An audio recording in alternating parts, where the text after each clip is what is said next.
Hi guys, and welcome to day 41 of our 365 Days of Courage, where we always try to encourage one another every day for a year with God's words in the Bible, looking for verses that assures us to fear nothing, to take courage, and not to be afraid. Our verse for today is taken from the book of Joel, chapter 2, verse 22. Anong sabi doon? Animals, don't be afraid. The pastures are green, the trees bear their fruit, and there are plenty of figs and grapes. Alright. Now, I can relate so much to this because sometimes we worry, di ba? Saan tayo kukuha ng kakainin? Saan tayo kukuha ng gagamitin? And usually, we are talking about money. Sabi doon, money can't buy happiness, but it can buy the things that make you happy.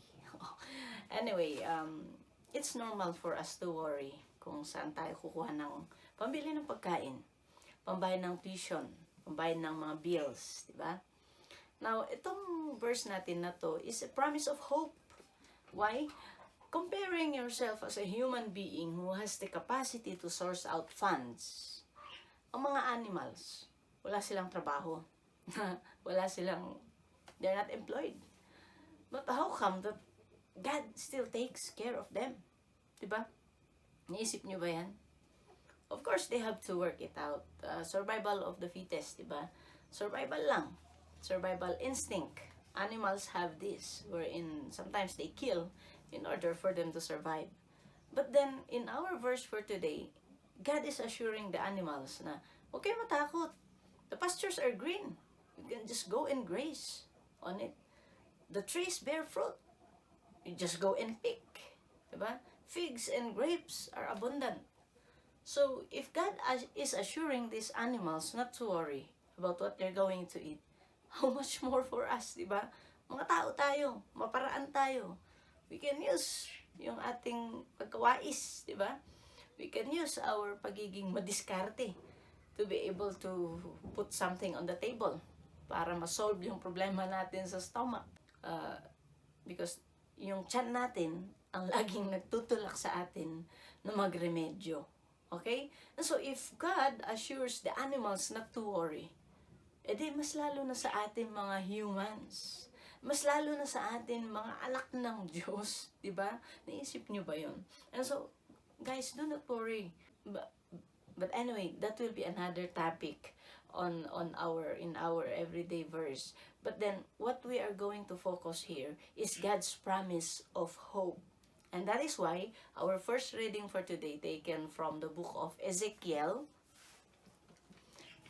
chapter 17, verse 22 to 24, God is assuring the people that yung mga kahoy mamumunga, birds will build their nests on the trees. Ibig sabihin, there is abundance, there is life.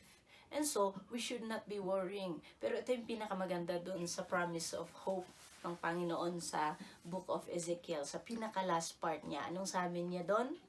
I, the Lord, have spoken.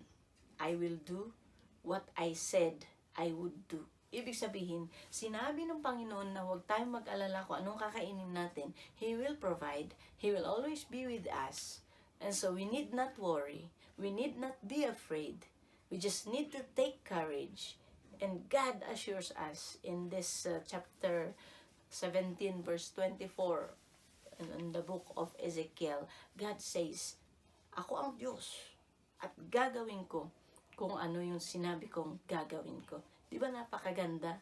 And so that leads me also to our gospel reading for today, taken from the Gospel of Mark, chapter 4, verse 27. Ano ang sabi doon? He sleeps at night, is up and about during the day, and all the while, the seeds are sprouting and growing. Tungkol saan ba itong gospel natin na to? It talks about a man who sows some seeds on the soil, and then itatanim lang niya, and then matutulog siya, and then habang siya ay natutulog, God is at work. making the seeds sprout and then suddenly grow. Now, the message for us here is hindi natin alam kung paano namumunga ang mga kahoy, pero namumunga sila. And that is made possible because of God. Hindi natin alam paano nangingitlog ang mga manok, pero nangingitlog sila. They give us eggs for breakfast. God does the work. Hindi tayo. For us, magtatanim tayo, pero hindi natin alam kung paano mamumunga yung itatanim natin. And so therefore, let's leave it to God. Let's not worry about how it will bear fruit, because si God ang nakakaalam niyan. And when it bears fruit or not is also up to God. And so actually the message is for all of us who are working with the young people, trying to bring them to Jesus, trying to bring them closer to God, na kung saan ang role natin is ipakilala sa kanila si Jesus, ipakilala sa kanila ang Panginoon, period. Their conversion, their going back to God is in God's hands. As long as we try to bring them closer to God, para makilala lang nila ang Panginoon, makilala lang nila si Jesus, and then let God do the rest. Conversion is the work of God. For us, na mga nagtatrabaho, for us who are involved in the youth ministry, our work is to bring them closer to God. Bring them closer to Jesus. Get them to know about Jesus more. Get them to know about God more and in His goodness. And then, let God work on their conversion. And so guys, huwag kayong panghinaan ng loob. If ever, meron tayong mga youth na gustong ilapit sa Panginoon, and at first, of course, the first time is always the hardest. Kasi minsan, ang dami nating kaaway, mga distractions, gadgets, barkada, outings, 'di ba? Kapag ka outing, kapag ka picnics, kapag ka maglalakwat siya, maraming mga kabataan. Pero kapag sinabing magsaserve sa church, kokonti lang sila. And minsan, nalilate pa. Don't give up. Don't give up. Just try to bring them closer to Jesus. Try to bring them closer to God. Try to just let them know more about God and His goodness. And let God do the rest. Just like the man who sowed the seeds na hindi niya alam kung paano ito nag-sprout at lumaki, paano ito namumunga, let's leave it in God's hands. Our role is to bring them closer to God. Our role is to get them to know more about God and Jesus, His Son. And that's it. So, do not worry and do not be afraid. There is hope. Kaya si Jose Rizal nga he's long been gone bago tayo pinanganak. But he said, the youth is the hope of the fatherland. And I also believe in that.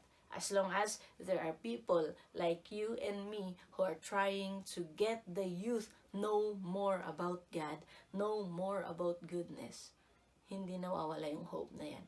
And I believe, kagaya ng sinabi ng Panginoon, gagawin niya kung ano yung sinabi niya. Let's just leave it to Him. Let's just let God be God. And for us, let's just minister to these young people. Let's just show love, care, affection. Keep on inspiring them if they are discouraged. Wag lang tayong bumigay din, guys. So, yun ang words of encouragement natin. If ever na sa tingin natin is medyo nagfe-fail tayo sa ating mission, do not worry. Just pray. Just let God do His work. Ang mahalaga sa atin, we bring as much young people to God as we can. Sa kaabot ng ating makakaya. So, yun lang yun, guys. Do not worry. Don't be afraid to do that. Go lang ng go. Diba? After all, Panginoon mismo ang nagsabi, I, the Lord, have spoken, and I will do what I said I would do. And so let's just trust in His promises. There is hope. Huwag tayong mawalan ng pag-asa. Alright, guys? And so once again, thank you for tuning in.